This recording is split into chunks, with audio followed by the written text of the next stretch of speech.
Good morning. I hope you're staying dry, and I'm going to apologize in advance for any barking of the dog or any other odd noises. Welcome to my home. This is your makeup lesson for the week of August 30th and September 1st, since we are missing two classes.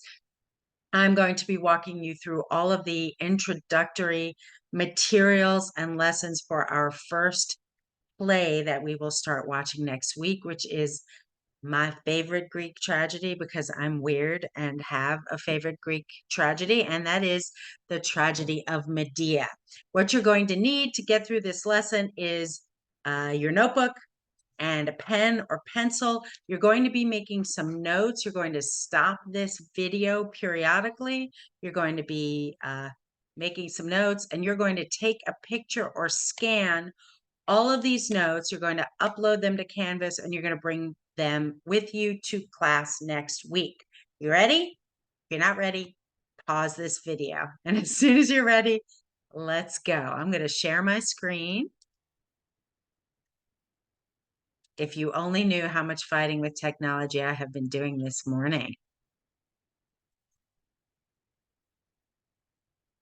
And away we go. So today we're going to do some preparatory work that's going to cover the myth of Medea. If you haven't heard of her, she's a witch and pretty interesting villain. We're going to talk a little bit about Aristotle's elements of drama and classical tragedy. And we're going to begin with you taking a sheet of paper, and you're going to make 3 columns. You can do this by drawing, and please don't get all weird about how neat these columns have to be, but we need 3 vertical columns on this piece of paper. You can, make them with pen or pencil, or you can fold your paper up, whatever you like. On the top of your column on the left is a K for the word no. In the middle column, W for want to know, and L for learn. So that's K, know, W, want to know, L for learn. So this is a place where you can pause your video here and get those columns set. And once you have those columns, the first thing I'd like you to do is take a few moments to think about what you know about any of the following, and they're all listed on your screen here: ancient Greece, Aristotle, Greek mythology, and tragedy. Anything you know or think you know. Do not worry whether it's right or wrong. And you can go ahead and pause this video while you take care of that in class. I'd probably give you like a minute. So maybe give yourself a minute to jot these notes. And these are notes, it's a list. Don't worry about complete sentences or being neat. Just pause me, make those notes, and resume this video when you are ready to move on. So basics in terms of what I need you to know about Aristotle, the ancient Greek philosopher. We are in this class mostly concerned with his ideas regarding theater or drama, and they were all written in an ancient text that was created around 335 BCE, before the Common Era, known as Ars Poetica, or the Poetics in English. And we know that Aristotle wrote about comedy and tragedy, but we cannot find what he wrote about comedy. We have lots of what he wrote about tragedy, and he is considered to be the first theater critic of the Western world. In the Poetics, Aristotle examines the tragedy Oedipus Rex. You see the lovely photo here. And if you already know the myth of Oedipus Rex, feel free to move on here. If you don't, here's a really, really brief and exciting synopsis. Um, Aristotle considered Oedipus to be the model tragedy, and it follows or tells the story of a very well-known myth, that of King Oedipus. Oedipus means swollen foot, and there's a reason why. As a baby, Oedipus, who is the son of a king and a queen, he was told, his parents were told at his birth that this baby would grow up to kill his father and marry his mother. And as was not uncommon in the ancient world, the parents were horrified by this prophecy, and they actually gave the baby over to a servant who drove a nail through the baby's ankle and left him on the side of a hill to die.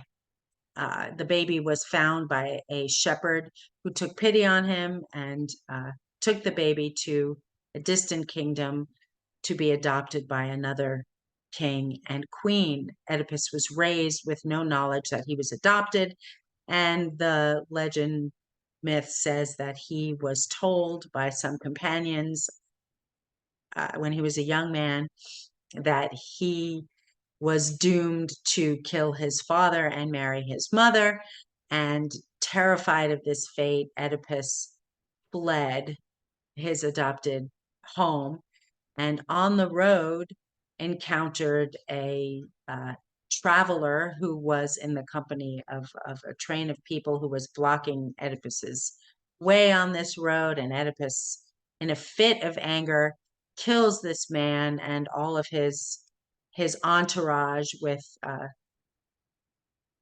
jawboned of these bones on the road, and he slays all of these men and continues on, and then encounters the city of Thebes, which is being held in terror by this monster, the Sphinx, that's half lion, half woman, and she is holding Thebes hostage and insisting that they feed her, a virgin, a citizen, every single day until somebody can solve her riddle.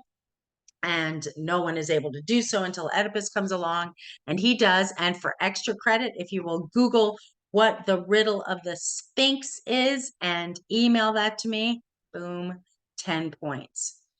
Oedipus solves the riddle, the Sphinx removes herself, and the people of Thebes are so overjoyed that they say, our king disappeared and he hasn't returned. His wife, Jocasta, is now yours. We award you our kingdom and you can marry our queen. He does. And they produce 4 children together, 2 boys and 2 girls. And for a long time, the kingdom is doing quite well. The play Oedipus Rex, which is written by the ancient Greek playwright Sophocles, begins at a moment of crisis when the kingdom is being plagued by a terrible famine.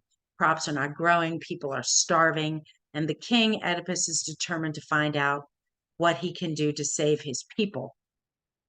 He is led through the discovery that there is a contagion, an evil in the land that has to be removed.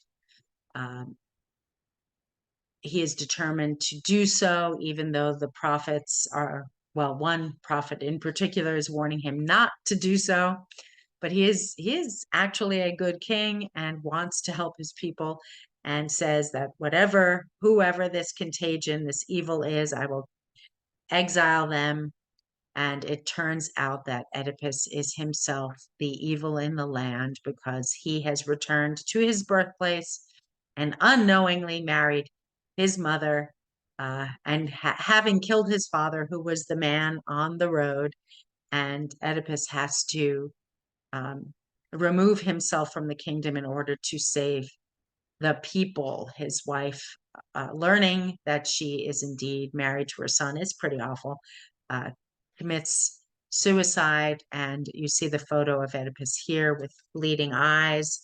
The reason is he has taken his wife slash mother's brooches off of her dress after discovering her body and blinded himself. And it ends, the play ends, the tragedy ends with him having to leave this land. He is now blind. He takes his daughters and he casts himself out. Pretty fun, cheery stuff, yeah? Okay, what do you need to know about Greek tragedy? Well, we're going to be concerned primarily with what you see here on the screen. According to Aristotle, the tragic plot has the elements that you see underneath it, the three unities, and feel free, remember, to stop. The cool thing about a video lecture is you can stop at any time you want, go and get yourself a snack, take a break, get up. Whereas if you were stuck with me in class, you'd just be stuck, right? Anyway, so here are the notes that you want, and these notes should be going over into the right-hand column where you have that L for learn. What are you learning, and what will you be asked to discuss on your midterm exam? Let's not forget about that. It is an open note exam, so make good notes. You cannot bring this video with you to that exam, but you can bring these notes when you get them back from me. So what's in the tragic plot, according to Aristotle? We'll refer to that as the classical or Aristotelian plot. There are what has come to be known as the three unities: a reversal, often a recognition, and always a catharsis. So we're going to begin with the three unities. Unities, according to Aristotle, are time, place, and action. Once again, that is time, place, and action. According to Aristotle, an effective tragic plot should take place in 24 hours. So the first unity of time means the plot covers a time period of no longer than 1 day. Secondly, a tragic plot should happen in one location, and that location is the house of the hero. So within 24 hours time, one location in front of the home of the hero, and then finally action. This story should only follow or tell the tale of the destruction of the hero. It should be focused on one single story, the story of the destruction or the downfall of a hero. So once again, those three unities: time, the story should take place in less than 24 hours. Place, it should take place in one location. And action, it should follow or tell the story of a single hero and his downfall. On to the next element of the tragic plot, which is the reversal. It means exactly what you think it does. The plot is moving along in one direction, usually a positive direction for this hero. This hero has everything: money, a family, power, etc. And then the action reverses, and the main character, our hero, loses everything. So the reversal is the reversal of the hero's fortune from having everything to having nothing. A recognition, which Aristotle says, if it is included in the tragic plot, makes for a truly excellent tragedy, and he considered Oedipus to be the model of this kind of a tragedy. A recognition occurs along with the reversal, sometimes, but not always, in a tragedy. What is a recognition? A recognition simply means the hero recognizes that he messed up. Sorry, ladies, but this is always a male hero, okay? The hero realizes he is to blame for what has happened. When this happens together, both the reversal, the losing of everything, and the hero's acknowledgement, the self-awareness that he has made a mistake this happens together, Aristotle says we have the best result. The result of a tragedy is the last word that you see here on the screen, catharsis, the Greek word that has become an English word.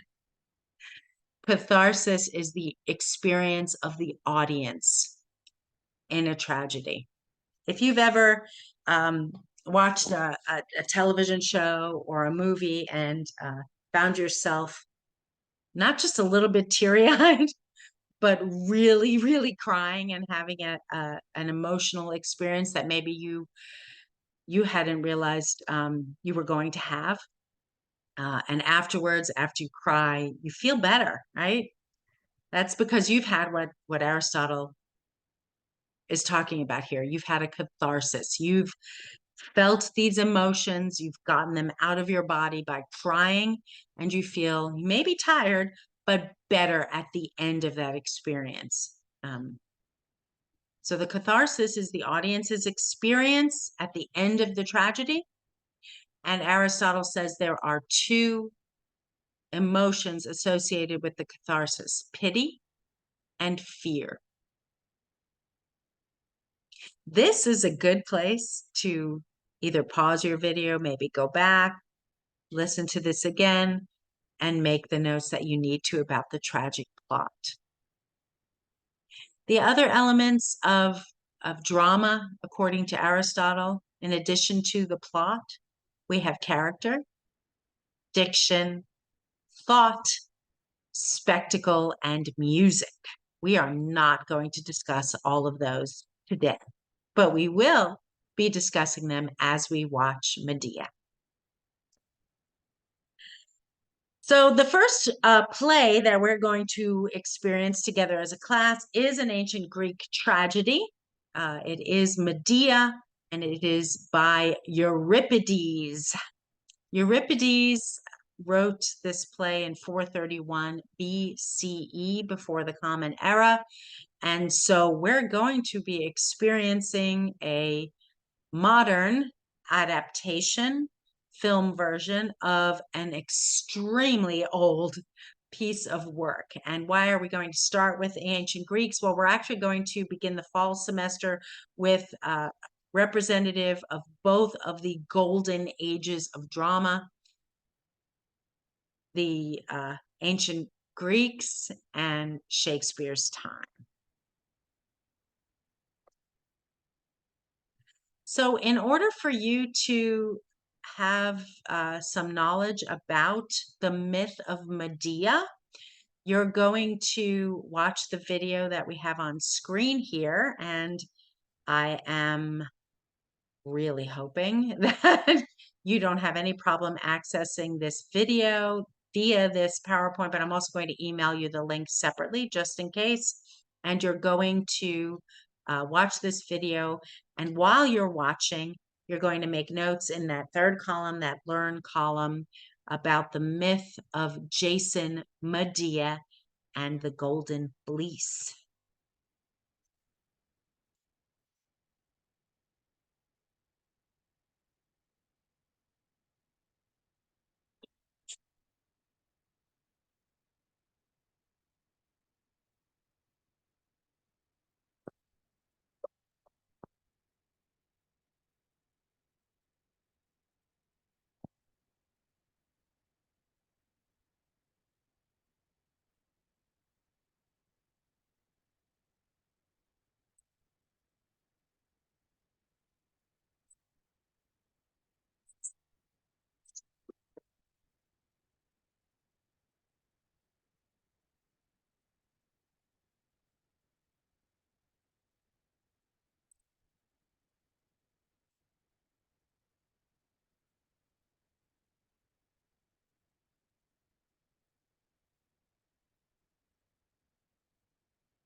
Another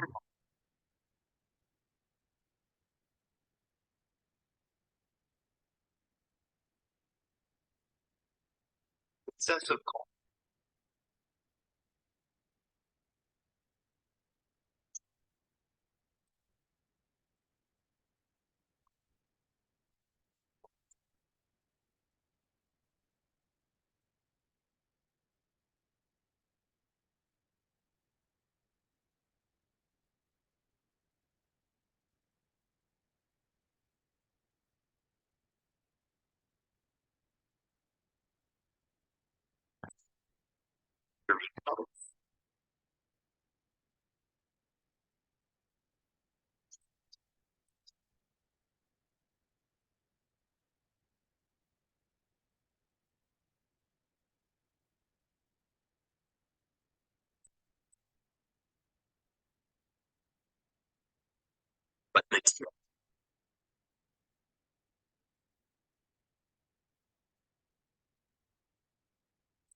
So what you've just watched is what we call backstory, and it gives you a pretty good sense of the myth of Jason and Medea, at least at the beginning of their life together, when Jason is tasked with a quest to retrieve or steal the golden fleece from Medea's father.